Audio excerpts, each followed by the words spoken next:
était dans le premier chapitre, on avait dit qu'au début du premier chapitre, on a toute une série de questions.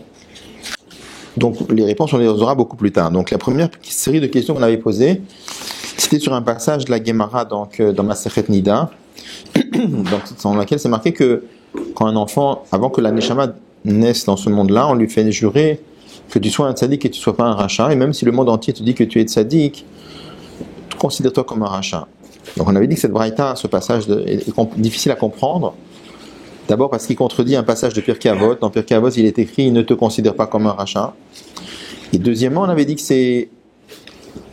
À part le problème de la contradiction de texte, logiquement parlant, comment la Torah peut te donner un conseil de te considérer comme rachat, de deux choses l'une. Ou bien ça va te rendre triste, et dans ce cas-là, tu ne peux pas servir Dieu avec la joie. Ou alors, ça ne te rend pas triste et c'est encore pire. Pourquoi ? Parce que si tu te dis « Je suis rachat » et puis ça te fait pas plus d'effet que ça, alors tu vas arriver à la légèreté, c'est-à-dire tu vas dire une avéra de plus, une avéra de moins, qu'est-ce que ça peut faire ? Donc cette braïta, elle n'est pas compréhensible a priori. Alors, voyons, on commence maintenant le troisième paragraphe dans cette page-là, Achaïnian. Achaïnian, mais le sujet est qui n'est car voici Matzino Begemara, nous trouvons dans la Gemara Chamesh Chalukot 5 catégories de personnes. Tzadik vetovlo, notamment le tzadik qui a du bien. Tzadik veralo, le tzadik qui a du mal. Racha vetovlo, le racha qui a du bien. Racha veralo, le racha qui a du mal. Ou Benoni et l'homme moyen. Alors, en vérité, quand il dit ces 5 catégories de personnes, ils ne sont pas tous ensemble dans la Gemara. C'est-à-dire que c'est un mélange de 2 Gemarot. Il y a une Gemara qui nous parle de 3 catégories, Tzadik, Racha, Benoni. Et il y a une autre Gemara qui nous parle de Tzadik Vetovlo, Tzadik Veralo, Racha Vetovlo, Racha Veralo. En mélangeant les deux, ça fait 5 catégories de personnes. Ou Pirshu Gemara. Et dans la Gemara, ils ont expliqué, qu'est-ce que ça veut dire Tzadik Vetovlo. Alors, mot à mot, dans la Gemara, Tzadik Vetovlo, ça veut dire un tzadik auquel il arrive des bonnes choses dans la vie. Et la Gemara nous dit Tzadik Amour, c'est un tzadik parfait. Tzadik Veralo, le tzadik qui a du mal, c'est-à-dire c'est le tzadik auquel il arrive des mauvaises choses dans la vie, c'est tzadik chez Nogamo, c'est le tzadik qui n'est pas parfait. Ça, c'est ce qu'on comprend dans la Gemara.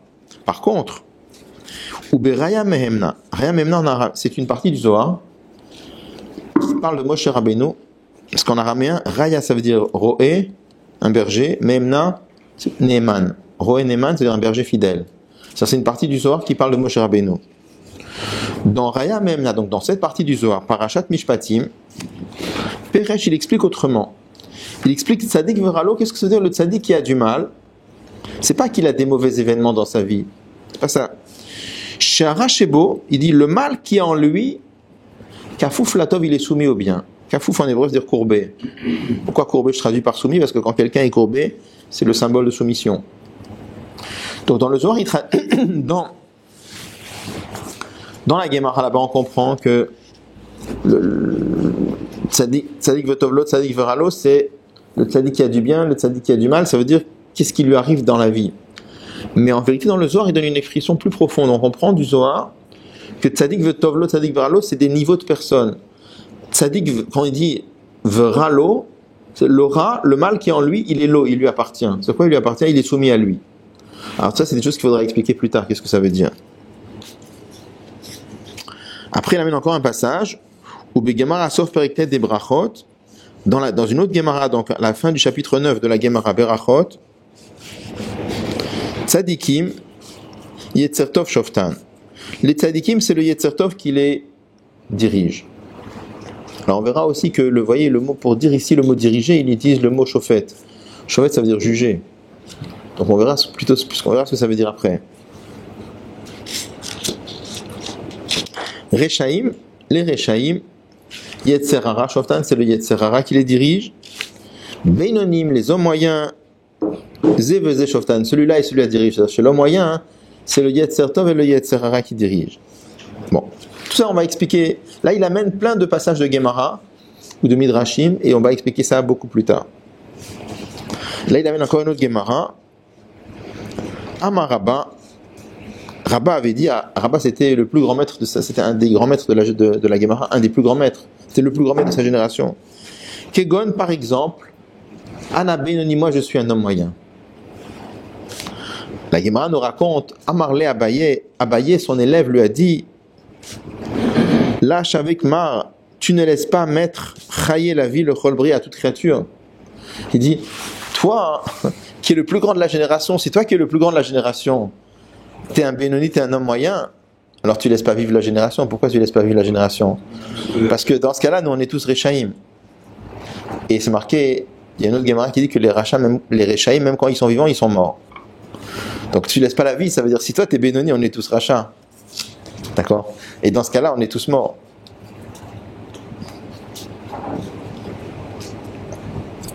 Bon, donc là maintenant il pose la question, il dit, ou la vin kolze, il faut comprendre tout cela, Ba'er et Tev, avec une explication claire. Vegam la vin, et aussi il faut comprendre Ma Amar Iyov, ce que Job avait dit, et c'est raconté dans la Gemara Babatra Perek Aleph. C'est une lutte dans la Gemara Babatra. Qu'est-ce qu'il avait dit? Un jour Job s'est exclamé, il a dit Ribono shel olam, maître du monde, Barata tzadikim, tu as créé tzadikim, Barata reshaim, tu as créé des reshaim. Donc la Gemara raconte qu'un jour Job s'est exprimé, Job, il a dit maître du monde, tu as créé des tzadikim, tu as créé des reshaim. Et alors quelle est la question? Il dit verra et voilà, tzadik ve racha, tzadik ou bien racha, la ka'ama, il ne dit pas. De quoi ça parle? Ça c'est une Gemara dans Masechet Nida. La Gemara dans Masechet Nida nous dit qu'il y a ce qu'on appelle Malach HaMemune ala Herayon, l'ange qui est préposé aux grossesses. Et c'est marqué que quand il y a un enfant qui va se former dans une maman, et ben l'enfant, le malach, l'ange, demande à Dieu, cet enfant-là, qu'est-ce qu'il va être? Donc c'est marqué, est-ce qu'il va être riche, est-ce qu'il va être pauvre? Est-ce qu'il va être chacham ou tipesh?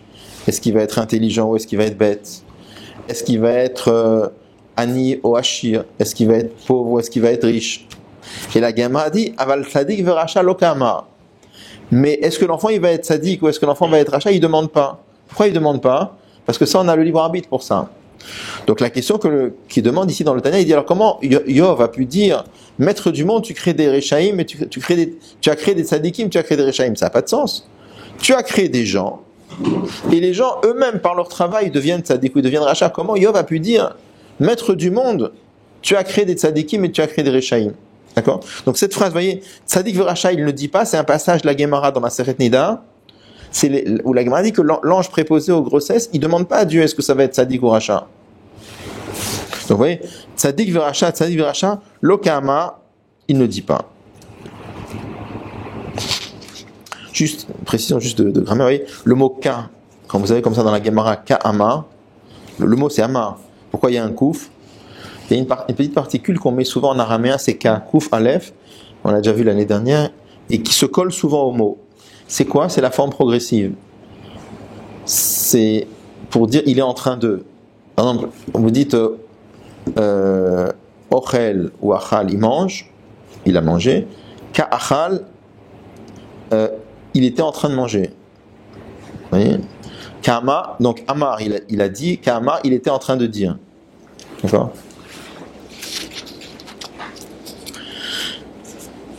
Encore une question. Il dit Vega, mais aussi les Avin, il faut comprendre Mehut, l'essence Madrigata Benoni, du niveau du Benoni. Le mot Mahut, j'ai traduit par essence. Le mot Mahut, ça vient du mot Ma. Vous voyez, quand par exemple en hébreu, vous avez le mot Kama, ça veut dire combien. Quand vous dites Kamut, c'est quantité. En hébreu, vous avez le mot Eich, ça veut dire comment. Echut, comment est la chose, c'est la qualité. D'accord? Donc vous avez Mahut, c'est Mahu. Qu'est-ce qu'il est? Donc ça j'ai traduit par l'essence. D'accord? Donc aussi pour comprendre le Mahut, l'essence, c'est comme si on disait, pour comprendre le qu'est-ce que c'est du niveau du Benoni, qu'est-ce que ça veut dire un homme moyen? Alors on aurait tendance à penser, c'est quoi un homme moyen? Moitié. D'accord? On aurait tendance à penser. Il dit c'est sûr que c'est pas ça. Il dit c'est chez Bevadaï parce que c'est sûr. Et donc ça n'est pas Mechetza Zechuyot, moitié de mérite, ou mertsa avonot et moitié de faute. D'où on sait que c'est pas ça.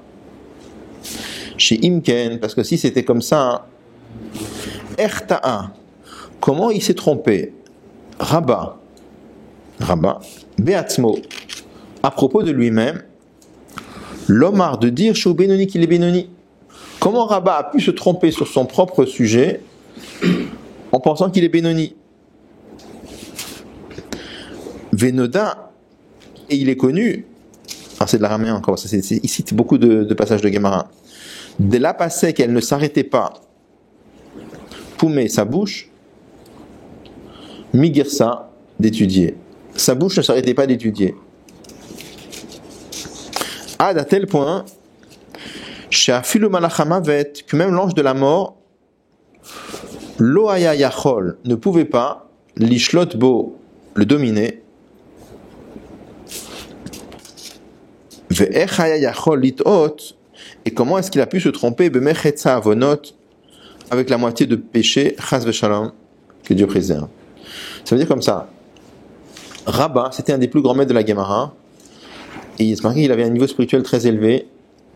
Et une des choses en particulier, c'est qu'il étudiait la Torah tout le temps. Il marchait dans la rue, n'importe où il était, il étudiait, même par cœur, il étudiait.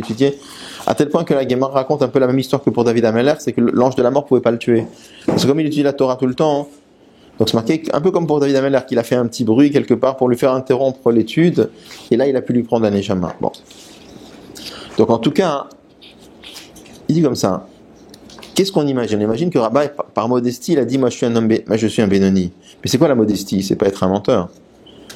La modestie, c'est sincère. C'est pas de l'hypocrisie. Donc quand Rabat il a dit moi je suis Benoni, c'est sûr et certain qu'il a pensé à 1000% que c'était vrai. Sinon il aurait pas menti. D'accord? Alors on va dire qu'il s'est sous-estimé par modestie. D'accord. Ça d'accord. Mais il dit mais tu peux pas dire qu'il a pensé que si on parle de quelqu'un qui n'a pas fait d'avéro de toute sa vie, d'accord? Tu peux pas dire que tout d'un coup il s'est mis à penser sincèrement que la moitié de ce qu'il a fait dans sa vie c'était des avéros. C'est impossible de dire une chose pareille. Ça n'a pas de sens. Pas de sens. Oui. Reprenez-moi si je me trompe, il me semble que le Benoni, au contraire, c'est quelqu'un dont le Yetzerara existe, mais qui arrive à le repousser constamment. Contrairement au Tzadikim, qui lui en fait. Ça c'est ce qu'on va voir. Ça va être les éléments de réponse. Ça c'est ce qu'on va voir plus loin. Voilà. Mais là on en est au stade de la question. Ah ok. Mais c'est vrai. Mais ça va être ça effectivement. Donc en tout cas il dit ce qu'il veut mettre en évidence, c'est que la vérité c'est sûr et certain que Rabat c'était un tzaddik. Mais s'il a pu se tromper par modestie, d'accord, en disant je suis Benoni, il faut que le niveau de Benoni soit confondable avec le niveau de tzaddik, parce que si ça n'a tellement rien à voir entre quelqu'un qui fait 0 avérote et quelqu'un qui fait que la moitié de ce qu'il fait dans sa vie c'est des avérotes, ça passe pas du tout. Il n'a pas pu faire une erreur aussi grossière. Il a pu faire une erreur par modestie, mais une erreur fine, pas une erreur grossière. Donc a priori ça passe pas du tout. Donc ça c'est la question.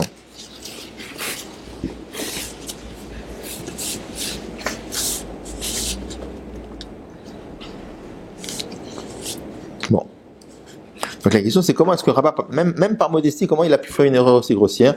Ça nous oblige à dire en tout cas que le Benoni c'est beaucoup plus que ce qu'on imagine. Hein.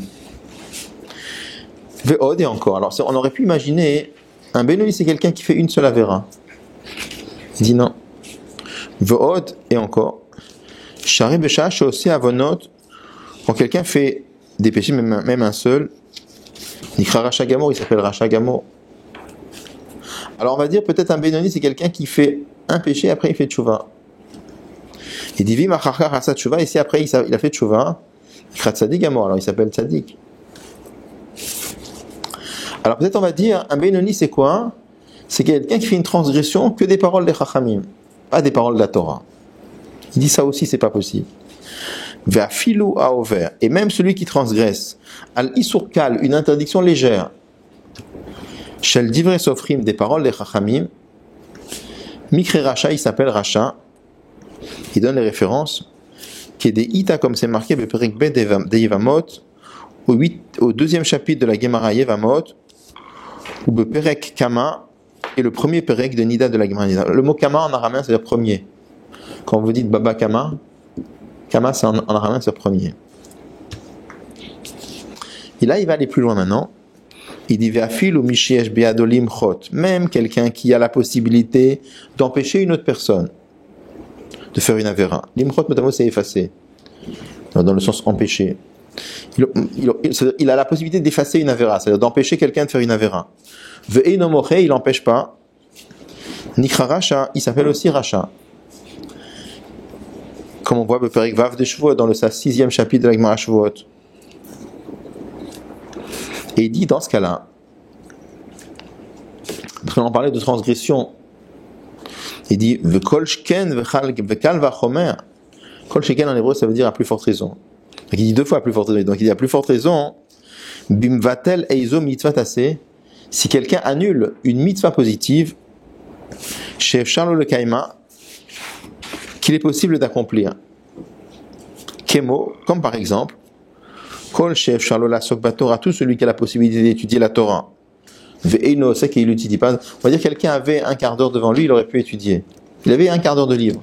Et à la place, il fait des bêtises pendant un quart d'heure, il transgresse, c'est-à-dire, il n'accomplit pas la mitzvah positive de Talmud Torah. Donc il dit, c'est sûr qu'il s'appelle Racha dans ces cas-là. Il dit, chez Allah, on tourne la page. Pardon. Kol chef Charlo la Sokba Torah, tout celui qui a la possibilité de s'occuper dans la Torah, Veino, c'est qu'il ne s'occupe pas dans la Torah. On tourne la page. Shalav, qu'à son propos, d'Arshur Hazal, nos maîtres ont interprété le verset Kidvar Hashem Baza. Alors, pourquoi c'est une interprétation? Parce que le pshat simple du. On a tourné la page, on est de l'autre côté. Vous l'avez pas? Ah, vous l'avez en bas, pardon. Alors moi j'ai la vieille, pardon, excusez-moi. Excusez-moi, non, moi chez moi c'est pas la même, d'accord. Je pensais que c'était la même. Ok, excusez-moi. Donc ça c'est un passouk dans lequel on nous parle de quelqu'un qui fait Avodah Zara. Et on nous dit là-bas donc que s'il n'y avait pas de témoin, c'est marqué qu'il méritera la peine de karet. Et c'est marqué Dvar Hashem Baza parce qu'il a méprisé la parole de Dieu. Mais nos maîtres expliquent dans le traité Sanhedrin qu'il y a une allusion, à part le sens simple du verset. Qu'est-ce que ça veut dire mépriser la parole de Dieu? Il dit c'est quelqu'un qui pourrait étudier la Torah et qui étudie pas. La parole de Dieu c'est la Torah. Et comme il méprise la parole de Dieu, alors il carrette. C'est une gemara dure. D'accord? Donc qu'est-ce qu'il veut dire avec ça? Il dit Pshita, et c'est évident, de Mikre Racha qui s'appelle Racha fait plus, mais au vert Isur de Rabbanan, que quelqu'un qui transgresse une interdiction des Chachamim. C'est-à-dire, nous ce qu'on avait dit avant, que quand quelqu'un transgresse une interdiction des Chachamim, tout ce qu'on avait vu là, les cas de Racha, on parle de quelqu'un qui transgresse des choses négatives. Donc il nous dit, même quelqu'un qui transgresse une interdiction, donc négative, des Chachamim, il s'appelle Racha. Donc il dit à l'envers, donc il dit à plus forte raison, quelqu'un qui transgresse une mitzvah positive de la Torah, comme par exemple étudier la Torah, quand on a du temps libre. C'est sûr que quand on dit qu'on a du temps libre, ça veut dire, c'est sûr que la Torah nous donne le temps où on travaille, le temps où on mange, le temps où on dort, il n'y a pas de question. Mais en dehors de ça, si par exemple un juif, on va dire, a besoin de faire de la gymnastique pour être en bonne santé ou pour se détendre, il n'y a aussi pas de problème. Mais s'il y a un moment où un juif, il a vraiment du temps libre, il pourrait étudier la Torah et à la place, il passe du temps avec des bêtises, ça c'est il transgresse une mitzvah, un des 613 commandements, pour le moment d'étudier la Torah. Enfin, le rabbi, cette phrase qu'on entendait du rabbi, il est toujours dit comme ça, quoi. Chaque seconde où Dieu a donné à un juif la possibilité de respirer, il a un chiyuv de Talmud Torah. Une phrase qu'on a entendue plusieurs fois.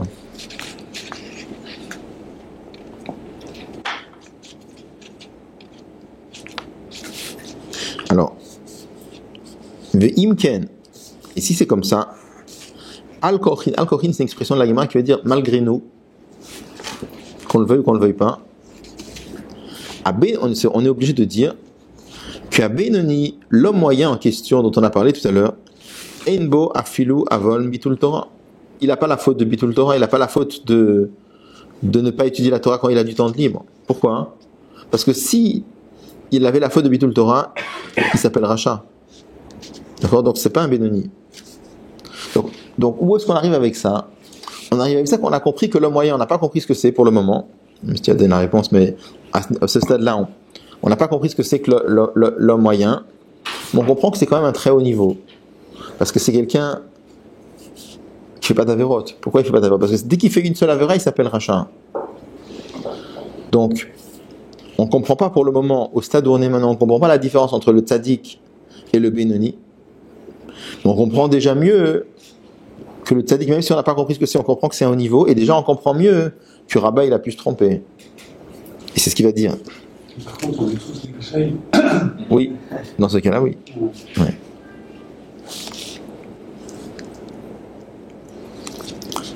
Ou Mishumachi, et à cause de cela,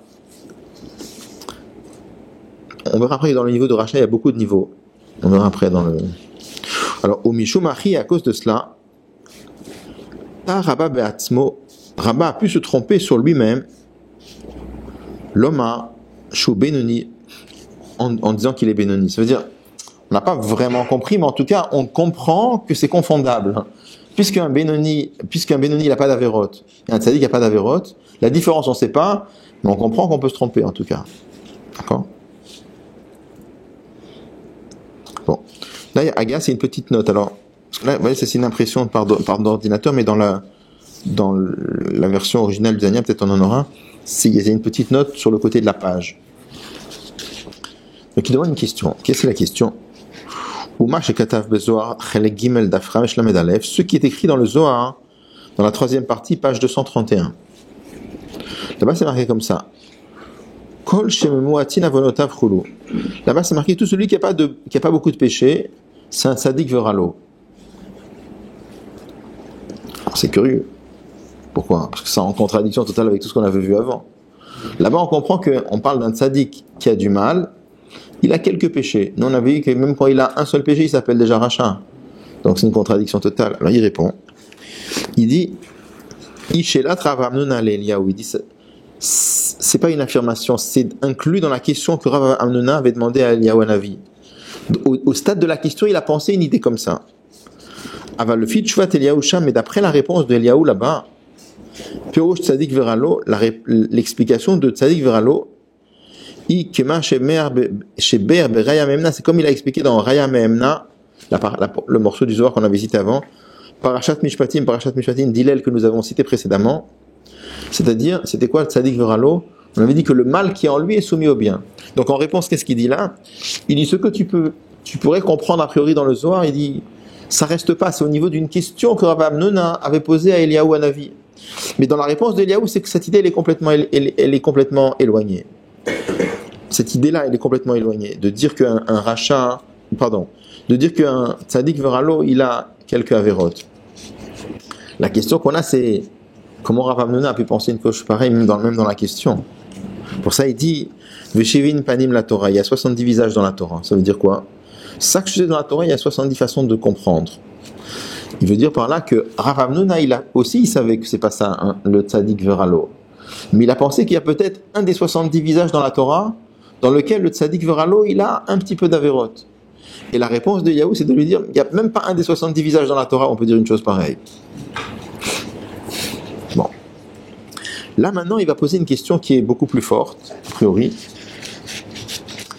La question qu'il va poser, c'est que on trouve dans beaucoup d'endroits, dans la Gemara, Shoshana, Kiddushin, plusieurs endroits, que le Benoni, on dit comme ça, quelqu'un qui a une majorité de mitzvot, c'est un tzaddik.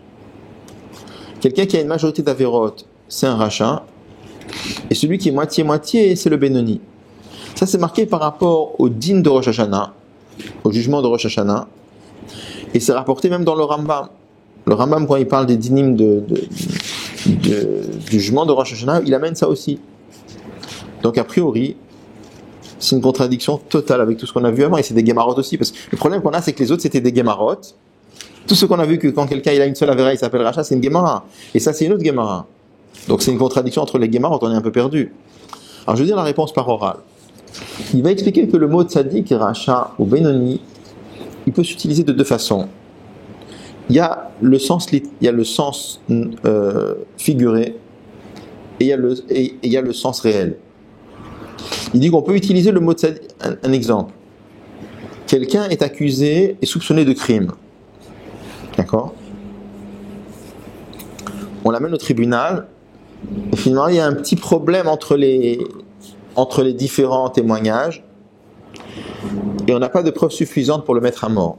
Alors on la quitte. Qu'est-ce qu'on va dire? Dans la halakha on dit Yatzat Tzadik mi Beddin. Il sort Tzadik du Beddin. Tu penses que c'est un Tzadik? C'est loin d'un tzaddik. Je veux dire, un homme qu'on a pu soupçonner de crime, et finalement, on ne peut pas le mettre à mort parce qu'on n'a pas... Il y a un petit problème de cohérence entre les juges. Alors dans le doute, on ne va pas le tuer. Donc on va dire, il y a tzaddik mibeddin, mais il n'a rien à voir avec un tzaddik. Donc il dit comme ça, il va expliquer qu'on utilise le mot tzaddik ou rachat par rapport au jugement. Mais ce n'est pas la madriga de la personne. Il y a deux sens dans le mot tzaddik et rachat. Il y a le mot tzaddik et rachat qu'on utilise par rapport au jugement, comme là-bas je dis l'homme qui était accusé de crime, finalement qui a été acquitté. On dit les tzaddik ou il est rachat, mais c'est pour le jugement. C'est pas comment lui il est. C'est pas sa madriga à lui. La même chose aussi pour le jugement de Rosh Hashanah. Akadosh Baruch Hu juge chacun d'entre nous et on est jugé tzaddik pour pouvoir vivre encore une année, ou bien le contraire, on est jugé rachat pour ne pas. Mais c'est pas qu'on est à la madriga de tzaddik ou rachat. La madriga, le niveau de la personne, c'est complètement une autre histoire. Donc il dit c'est pas une contradiction entre les Gemarot.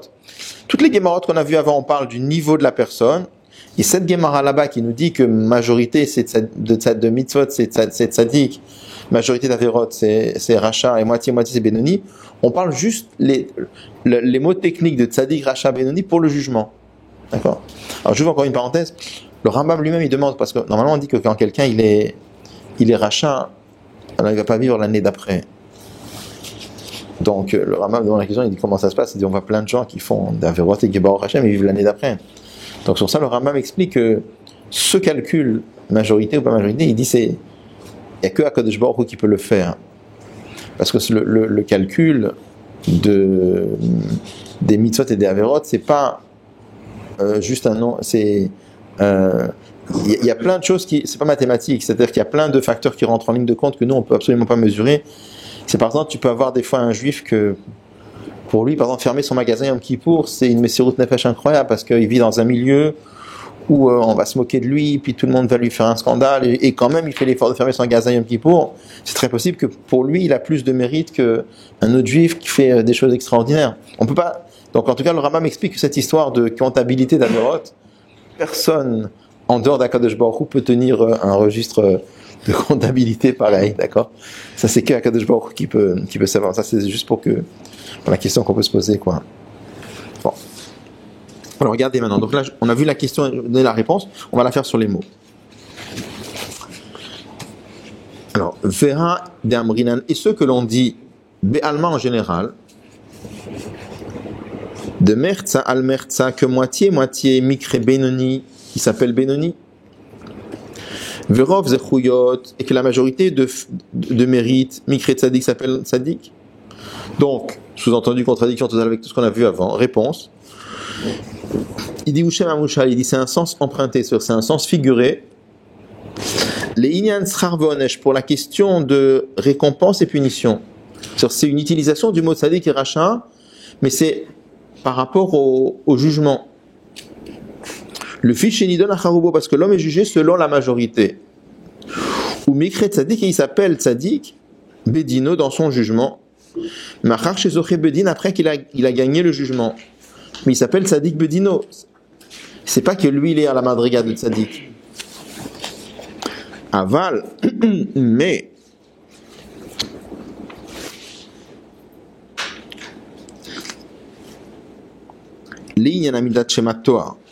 en ce qui concerne la réalité du qualificatif,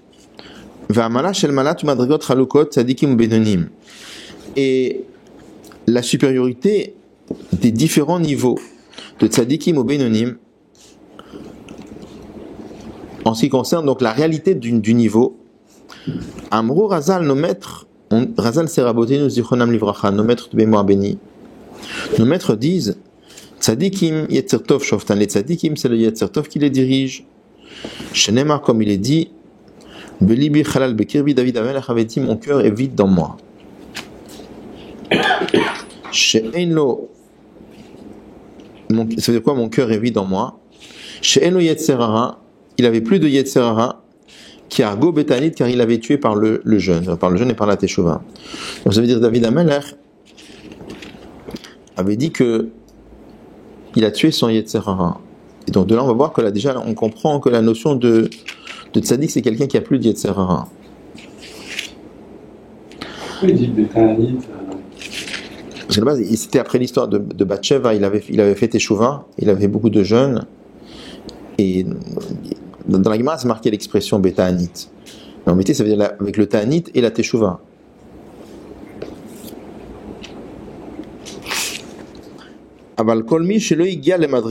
Mais toute personne qui n'est pas arrivée à ce niveau-là, il n'est pas arrivé au niveau de plus avoir de Yetzer Hara.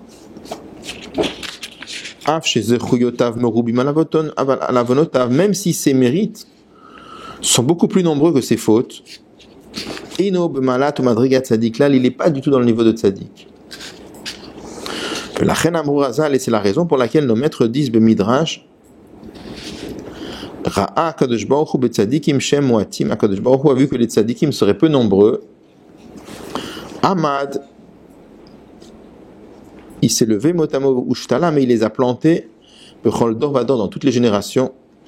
Comme il est écrit, le tzadik yesod olam. Le tzadik c'est la base du monde. Ça veut dire comme ça.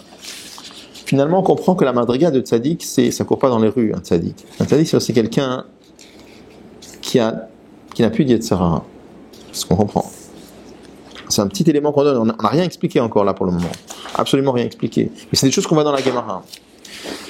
Donc, ils disent, c'est avec ça on peut comprendre le Midrash qui dit qu'Akadosh Baruch Hu a vu que les tzadikim seraient peu nombreux. Au lieu de faire qu'ils tombent tous dans 2-3 générations, il a fait en sorte de les étaler dans toutes les générations. Bon. Alors, jusqu'à là, s'arrêtent les questions ici. En fait, toutes ces questions-là, en fait, c'est une sorte on aura les réponses plus tard si Dieu veut. Mais c'est une notion, c'est quelque part une sorte d'introduction qui introduit ce qu'on appelle la notion de avoda pnémite, le travail profond sur soi-même. Pourquoi ? On sait qu'un juif, ce que la Kadosh Baruch Hu demande de chacun d'entre nous, c'est de vivre selon la halakha, c'est-à-dire on doit respecter des mitzvot, des commandements, il y a plein d'halachot dans le Shulchan Aruch, etc. Mais ici on voit qu'à part le fait de respecter la halakha, il y a encore autre chose. Pourquoi ? Parce qu'on voit que le tzaddik, il n'a pas d'averot, le Benoni, il n'a pas d'averot, et quand même celui-là, il s'appelle tzaddik et il s'appelle Racha. La différence, elle est où alors ? Elle n'est pas au niveau du comportement, parce qu'au niveau du comportement, celui-là, ils font pas de transgression. Celui-là ne fait aucune transgression, et celui-là ne fait aucune transgression. Alors où est la différence ? On n'a pas très bien compris, mais on comprend que ça se passe ailleurs. Et donc, quelque part, à travers ces questions-là, tout doucement, en filigrane, il introduit la notion de avoda pnémite. Il existe une notion de travail profond qu'un juif doit faire sur soi-même, et tout le monde doit le faire, pour arriver à s'améliorer. On verra ce que ça veut dire exactement, et attendre, comme on verra plus tard, vers le niveau de Benoni. Parce que ce qu'il va expliquer dans la suite, c'est que chacun d'entre nous doit tendre à sortir de la catégorie Racha, et attendre vers la catégorie Benoni, ce qu'on verra plus tard. Et Tzadik, c'est pas donné à tout le monde, ce qu'on aura l'occasion de voir aussi.